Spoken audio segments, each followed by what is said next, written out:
Hello to all our magical listeners. We are Marie and Kate. Together, we love to chat about mindful magic. Mindful magic is intentionally, mindfully traveling through each day, each task, every little mundane thing you need to do with a magical mindset. Let's get magical and start this episode.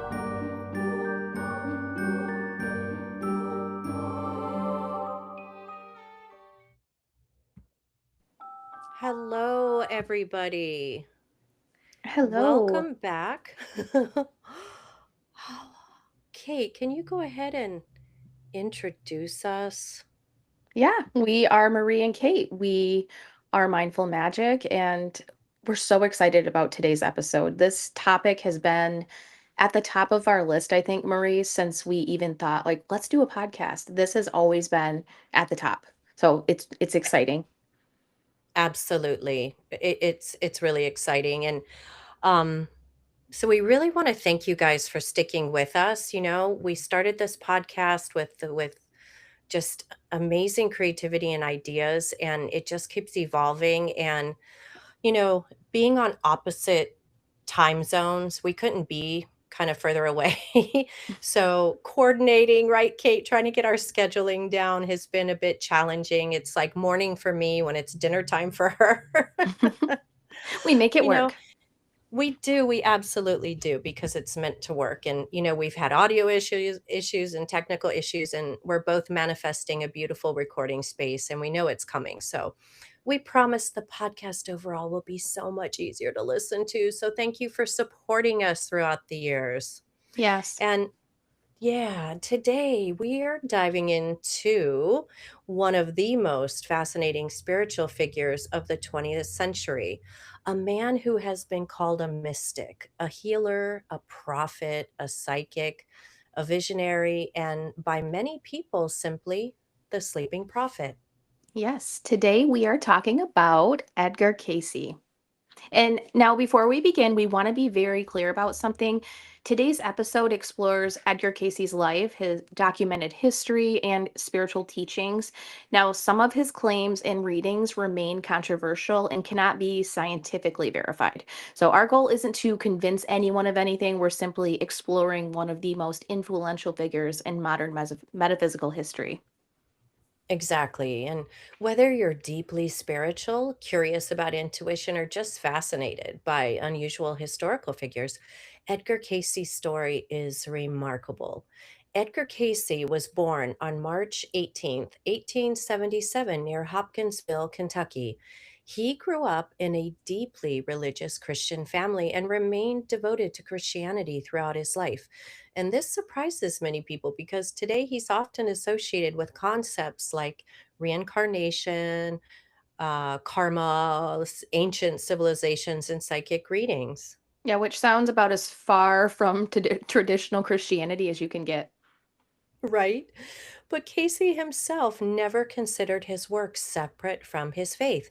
He taught Sunday school for years, read the Bible constantly, and reportedly tried to read the entire Bible once every year of his life. Yeah, and that's one thing that really stands out to me. People sometimes imagine him as this some mystical guru floating around talking about Atlantis all day, but by most accounts, he was actually a very ordinary, humble man. He wasn't trying to start a religion, he wasn't claiming to be God, he wasn't even particularly interested in becoming famous. In fact, many accounts suggest he struggled with what was happening to him. So, how did the sleeping prophet begin? Well, the story goes that as a young man, Casey developed severe voice problems after an illness. Various treatments failed, and eventually he participated in hypnotic sessions. And while in a trance like sleep state, he reportedly diagnosed his own condition and described a treatment. And according to those present, the treatment worked.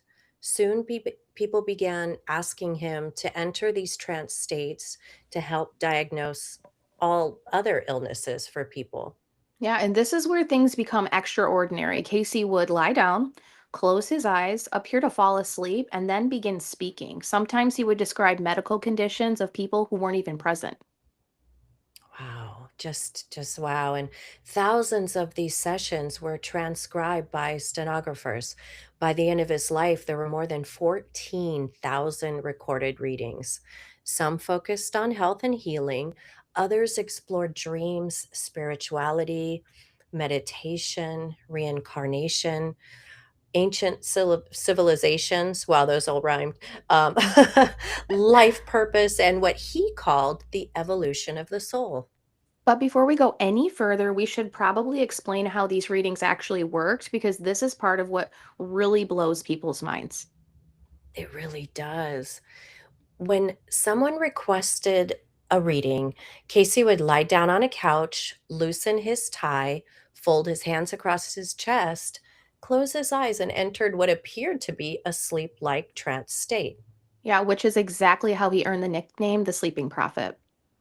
Right. And once he was in trance, his secretary or assistant would give a simple statement such as, "You have before you the body of blank, located at blank." And that was often all he needed, Kate.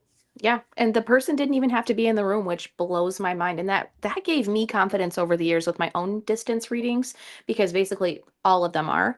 I remember seeing gatekeepers and trolls online saying distance readings weren't possible, but learning about Casey, it helped me trust what I was experiencing. If someone as well known and respected as him could do readings from a distance, it reminded me that this kind of connection was possible and it helped me on my own angel reading journey.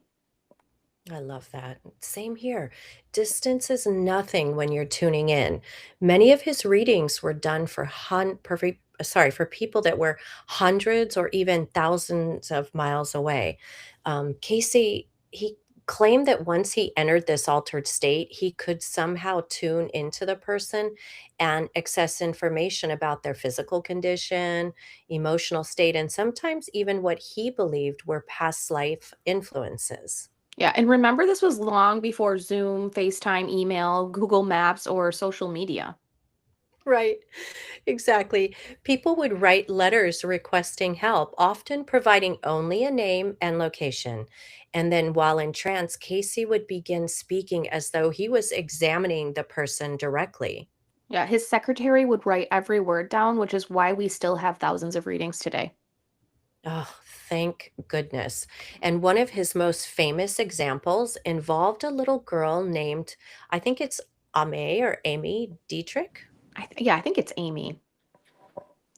So yeah, this story is one of the reasons Casey became so well known. Amy was about 5 years old and had been suffering from severe convulsions and developmental issues. Her mental development had reportedly stalled around the age of 2, and doctors were struggling to help her. Oh, poor sweetie. So when Casey entered trance, he shocked everyone in the room. He claimed that the real problem wasn't what the doctors believed. According to Casey, shortly before the girl became ill, she had fallen while getting down from a horse drawn carriage and injured her spine. He said the injury had disrupted the body's normal function, and that was contributing to her condition. Yeah, and here's the part that really caught people's attention. The girl's mother immediately confirmed that the accident had actually happened. Nobody conducting the reading had mentioned it beforehand. Wow. Casey then prescribed a series of specific osteopathic adjustments to correct the spinal issue. And according to the account, the treatments were carried out, and over time, the little girl's seizures began to improve. She reportedly starting recognizing toys and objects she had forgotten and eventually returned to normal development. Yeah, that's amazing. And now, obviously, we can't go back in time and we can't verify every detail of the story, but cases like this are what made people start paying attention to Edgar Casey in the first place. And whether someone believes he was psychic, tapping into some form of collective consciousness, or accessing the Akashic records, or just simply possessed an extraordinary intuitive gift, stories like this are why people are still talking about him nearly a century later. Yeah. And I mean, I still can't get over Marie. An envelope with a name on it is all he needed and the address. Like, I still can't. So, whether someone believes the readings were psychic or not, that's an incredible amount of documented material. It truly is, and I okay, that brought back, like, just an envelope and a name. Do you remember Johnny Carson and his, amazing Karnak or whatever? Oh, I have to look it up to see what that was, but he would Johnny Carson on his talk show would put on his, like, his magical sparkly hat, and he'd hold he had this whole bit, and it was I wonder if he got that idea from Edgar Cayce. But that's part of why historians continue to study him. There is an enormous archive of exactly what he said. Yeah. Let's talk about the teachings people still follow today. What would you say is the central message of Edgar Cayce? You know, we are talking about this, and I think it comes down to personal responsibility. People often expect some grand prophecy or hidden mystical secret, but over and over again, Casey emphasized simple spiritual principles. He taught that thoughts matter, intentions matter, actions matter, and most importantly, how we treat other people matters. Yeah, which sounds surprisingly practical, like mindful magic. Very practical. One of his most repeated teachings was that spiritual growth means becoming more loving, more patient, and more compassionate, not collecting spiritual badges, not claiming special powers, not proving you're enlightened, just becoming a better human being. Ah, that's refreshing. And he also emphasized service. One of his famous themes was that spiritual knowledge without helping others was very of very little value. If you're learning, you're growing, healing, or awakening, that growth should naturally benefit other people as well. And ooh, Keith, let's talk about reincarnation because this was a huge part of his work. Yes, it was. So, beginning in the 1920s, some of Casey's readings began discussing past lives. I mean, the 1920s. This is actually that this disturbed him at first because he was such a devout Christian. Reincarnation wasn't something he'd been taught, but the readings continued. According to Casey, souls return to Earth many times to learn lessons, resolve imbalances, and continue spiritual development. And this is where many modern spiritual concepts gained popularity in America. Exactly. And while reincarnation existed in many spiritual traditions long before Edgar Cayce, his readings helped introduce these ideas to a much wider American audience. I like how he often described karma not as punishment, but as cause and effect. The energy we create through our choices eventually returns to us, which feels a little less scary and way more empowering. Absolutely. So for Casey, karma wasn't cosmic revenge. This was an opportunity to learn, to be more mindful of what you do and say. I love that. And now we have to talk about Atlantis, like our favorite, because whenever Edgar Cayce comes up, Atlantis comes up. And I used to dream of Atlantis when I was little. My stepmom gave me her very careworn Edgar Cayce book when I was like 12 or 13, and it finally felt like I had found my people. Atlantis was a huge connection for many readers. Yeah, it always is. Casey's readings frequently referenced Atlantis and ancient Egypt. According to the readings, Atlantis was a highly advanced civilization that eventually destroyed itself through misuse of power and technology. Now, it's important to say there's no accepted scientific evidence proving Atlantis existed as Casey described it. This remains part of the spiritual and metaphysical side of his work rather than established history. Honestly, though, we tend to agree with Edgar Cayce since all of his other readings were so accurate, but symbolically, it's still a very interesting lesson. Yeah, very much so. Whether someone views Atlantis literally or metaphorically, the teaching remains relevant. A civilization can become technologically advanced while still failing spiritually, and wisdom doesn't evolve alongside power. If it doesn't evolve around alongside power, problems follow. That feels pretty timely, Marie. Oh, it really does, right? Yeah. And what about healing? Because Edgar Cayce is often called the father of holistic medicine. Many people use that phrase because his readings frequently emphasize treating the whole person, body, mind, and spirit. He encouraged attention to nutrition, stress levels, emotional well-being, getting good sleep, prayer and meditation, and preventative health practices. Now, to be clear, modern medicine does not validate all of Casey's medical recommendations. Some were never tested scientifically, and others would even be considered outdated today. So, listeners should absolutely seek qualified medical care for any concern. Absolutely. And there is a encyclopedia that I have in my library that has all of those. If anyone isn't interested, it's Edgar Cayce's Encyclopedia of Healing. Um, but the broader idea that our emotional, physical, and spiritual lives affect each other has become much more accepted.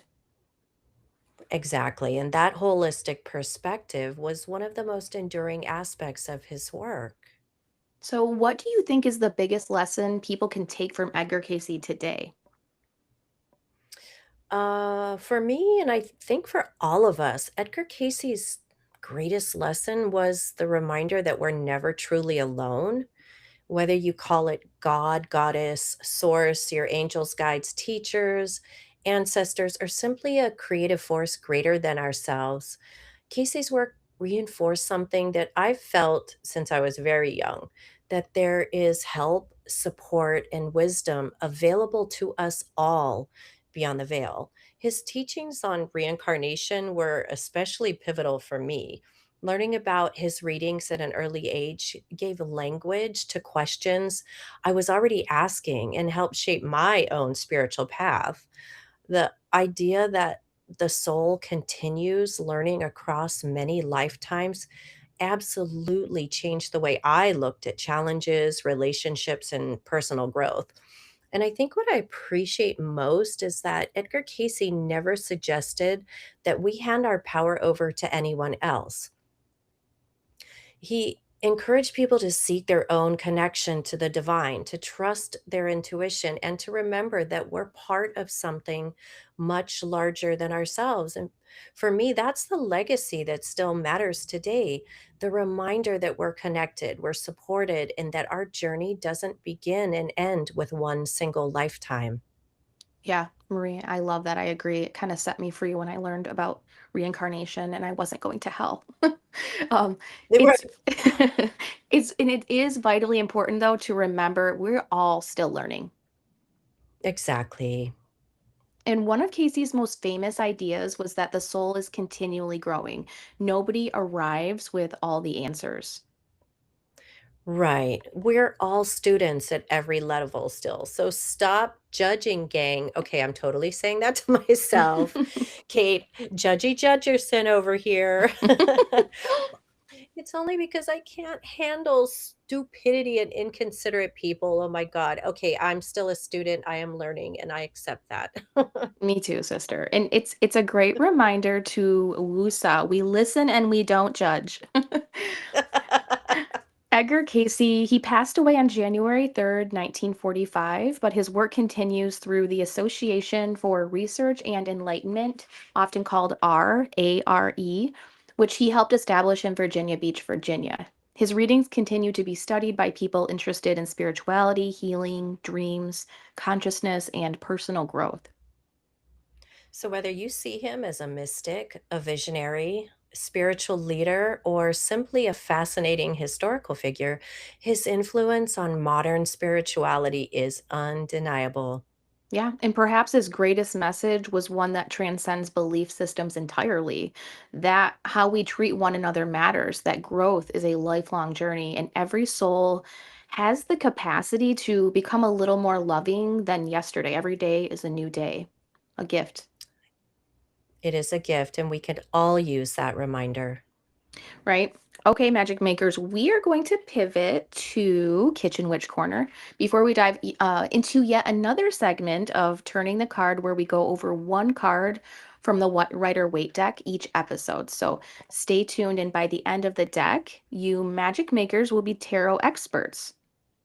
Yay, I love that. So, for today's Kitchen Witch Corner, we're sharing one of Edgar Cayce's most famous recommendations, the castor oil pack. Edgar Cayce suggested that castor oil packs, more than he suggested the castor oil packs more than any other home remedy. Traditionally, you would take a piece of wool flannel soaked with castor oil, place it over your liver and your abdomen, and cover it with like a heating pad or wrap with plastic or just simply another piece of material to keep it secure, and left it in place while resting quietly. He stated that the castor oil works exceptionally well because it enhances the body's elimination and circulation. And by absorbing deeply into the tissues, he claimed it stimulated the lymphatic system, dissolved adhesions, and reduced inflammation, which in turn improved overall digestion and restored system vitality. And he suggested this over 500 times in his readings. And another one that I've done, and it works, is putting castor oil on a piece of wool flannel over your throat and wrapping it gently with plastic wrap for a sore throat. Today, many people simply enjoy castor oil packs as a calming self care ritual, a chance to slow down, rest, and reconnect with themselves for an hour or so. And, oh, Kate, also, it's amazing for your skin, It but is. the bugger is thick, so you need to mix it with something light like sweet almond oil, argan oil, or rose hips so that it's easier to spread on your skin. Have you ever tried to just spread straight up castor oil on your skin? Why, yes, yes, I have. It is very It's like thick. molasses. I'm like, "Wait, I should have done this, like, at night, like, before bed, like, so I don't have to go about my day." I wanna Yeah. plug my mom in here because, yes, it's really good for your skin, but for hair growth, my mom makes all natural products, for all kinds of things, but the her one of her new ones is called Brow Beater, and it is like this castor oil mix in a tube, and you put it on your eyelashes. You can put it in your hair too, but your eyelashes before bed, and it works. So like, it's also good for hair growth. I need that. Let's plug mom. Where Yeah. can we get that? Magic Roots, and she has her it's kind of funny. So we are still in the process of helping her get that part established, but she has a dog grooming business, groombalance.co, and that is where you can find her products for sale. It's not there yet, but she still can sell them. So I had to plug her Right. in. We're gonna Yes, and we're gonna get her up and running so she's got a site where we can go Yeah, to and get it's her amazing. amazing stuff. And my daughter uses it. She's 7 and she loves it. Um, so back to where we were. Basically, Edgar Casey was recommending a cozy wellness night before wellness nights were cool. Right, I love that. So, from our Kitchen Witch Corner tea, we like this one. Casey's readings frequently reference simple herbal teas rather than elaborate blends. One of the most commonly mentioned was slippery elm tea, often called elm tea or elm water in the readings. It was recommended as a gentle, soothing herbal beverage. You could modernize it slightly. We can call it Edgar Casey Comfort Tea. Yeah. It sounds better than And elm water or elm slippery elm. right. You're like, "What?" So, yeah, and if castor oil packs aren't exactly your thing, here's a simpler way to honor Edgar Cayce's wellness traditions. Simply steep 1 teaspoon of slippery elm bark in hot water for 5 to 10 minutes, and then add your preferred sweetener. And it's really cool because slippery elm contains natural mucilage, which because it's like a soothing and gel-like when it's mixed with water. So traditionally, it has been used to coat and calm irritated tissues in the throat and digestive tract, which is one reason it appeared frequently in Edgar Cayce's wellness recommendations, because all health starts with your gut, right, Kate? Yes, yes. And I apologize. I can barely talk today. What is up with me? I like I know, I just got li- tongue twisted. my mind is moving faster than my mouth. Okay, sorry about that. That sounds a lot easier than covering myself in castor oil, and it definitely makes for less laundry. Right, but oh my god, Kate, the first time I tried only castor oil on my skin, I did it at nighttime, and I woke up with, like, my cat Monster's hair stuck to me like a hairy beast, so maybe castor oil tells you when it's time to do laundry, I don't know. It's got multi-purpose use, so and speaking of taking spiritual ideas and putting them into practice, that brings us perfectly into today's card. It's time for turning the card. Our next card in the deck is the Magician. Yay. So last episode, we explored the Fool, the card of new beginnings and stepping into the unknown. So naturally, the next card in the journey is the Magician. And if the Fool represents potential, the Magician represents taking that potential and actually doing something with it. The Magician is card number one in the major arcana. In most modern tarot decks, we see a figure standing before a table covered with tools, and above his head is the infinity symbol, and one hand points to the sky while the other points to the earth. It's one of the most recognizable images in tarot. Yeah. So, what does all the symbolism mean? Almost everything on this card points to the same idea: connection between inspiration and action. The raised hand symbolizes receiving wisdom, creativity, or guidance from something greater than ourselves. And the lower hand directs that energy into the physical world. It's kind of like saying, as above, so below. And the idea that our thoughts and intentions and spiritual insights become meaningful when we bring them into reality. Yeah. And then we have all the objects on the table. The traditional symbols are a cup, a sword, a wand, and a pentacle. Those correspond to the four suits of the tarot and the four classical elements. The cup represents emotion and intuition. The sword represents thought, truth, and intellect. The wand represents passion, creativity, and action. The pentacle represents the physical world, resources, and manifestation. So together they're a reminder we already possess the tools that we need. The challenge is learning how to use them wisely. I feel like that's a message that we all need right now. I mean, this energy the past couple days has been intense, Marie. Right? Absolutely. And one of the biggest misconceptions about the magician is that it's about magic in the Hollywood sense. But the deeper spiritual lesson is that real magic is intentional creation. It's recognizing your gifts, your talents, your experiences, and your intuition, and then choosing to use them. The magician asks, what are you creating? What are you focusing your energy on?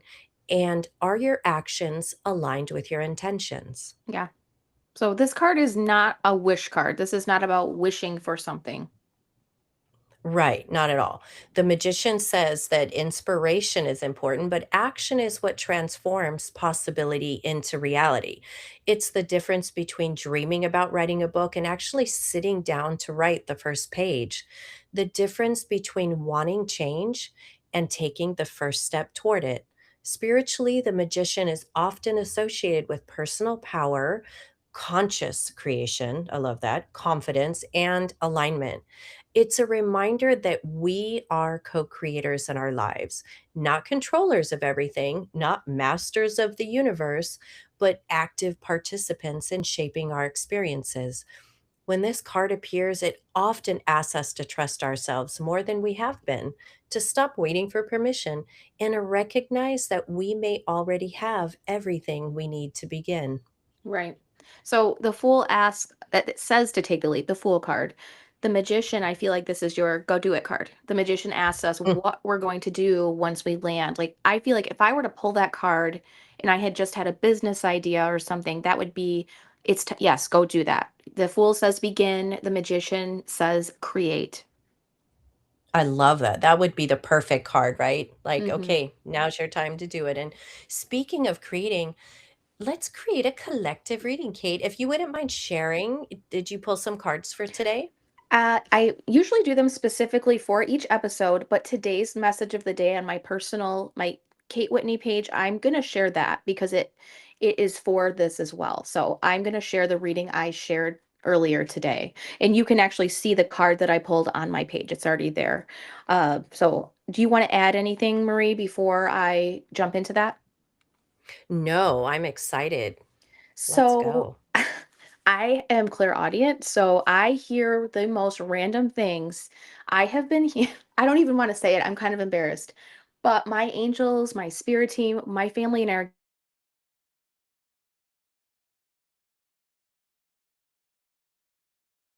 as well as infusing humor. We've been building so much momentum collectively, and this is a very like everything is moving fast. So my angels have been haunting me with quotes from Tommy Boy movie, random quotes from the movie. It's one of my favorites. And basically, like when he's sitting down at the table and he's like, not here, right here, like reminding me of the movie. And so I'm laughing, and they're like, you need to make sure you're laughing. You need to maintain this momentum, but also in making sure you're infusing joy, happiness, laughter. We have to intentionally bring joy into our life, whether it be watching a movie, listening to Mindful Magic podcast, no, spending time with someone you love. Just you, we really have to stay focused. It's almost like this positive tunnel vision. We need to keep going, keep moving forward. Even if you're overwhelmed, they're saying making time for yourself, making sure you're laughing. It's not all business, it's not all stress or fear. So, with that being said, hearing the humor being today's theme is I pulled from my shitty tarot, Schitt's Creek tarot, and I pulled David Rose, which is I think like we just talked about Alexis last episode, so that's funny. Um, the card was the Nine of Wands. So this makes perfect sense for the reading because it signifies being almost there and not giving up. So we're in that in between the Fool and the Magician energy. It just blends really nice. So I'm going to read what the guidebook said because I just love the message. It's really short. You are nearly there now. You are in a position of strength, but must maintain vigilance. Your position is secure. Only self-doubt can shake it. Trust your vision and don't let anyone tell you to move the plunger up front. It's the Schitt's Creek. So if you watch the show, you know. So I'm also getting again, still Marie from last episode, eyes being on you. There's haters. There could be gatekeepers, people who don't get it. Do not allow them to steal your focus or your momentum. Remember that you see things differently for a reason. So if someone doesn't understand your vision, it's because they can't see what you see, and that's okay. So keep moving. It is the magician. We are stepping into the magician energy now. And ask yourself. So I added this into my message of the day. If you love Schitt's Creek like we do, remember when David was opening Rose's Apothecary? What if someone told him he shouldn't do that or he shouldn't have black and white everything? What do you think he would have said? What would David do? So that is, I just loved how well it went with the magician. Like that is for everyone today. So that is the reading for today. Wonderful, Kate. Thank you for taking the time to share that with everybody. And we want to thank you, our magic makers, for joining us once again. Yeah. And please stay tuned for our next episode where we dive into the High Priestess card. I cannot wait for that episode. So far, we've had Alexis Rose as the Fool, Edgar Cayce as the Magician, and we already have someone in mind for the High Priestess. We're keeping that to ourselves for now. We want to hear from you, though. If you had to choose someone, real, fictional, historical, spiritual, or otherwise, who best represents the High Priestess to you? Let us know. We can't wait to see your answers. And until then, stay curious, stay open, and keep finding the magic in the mundane.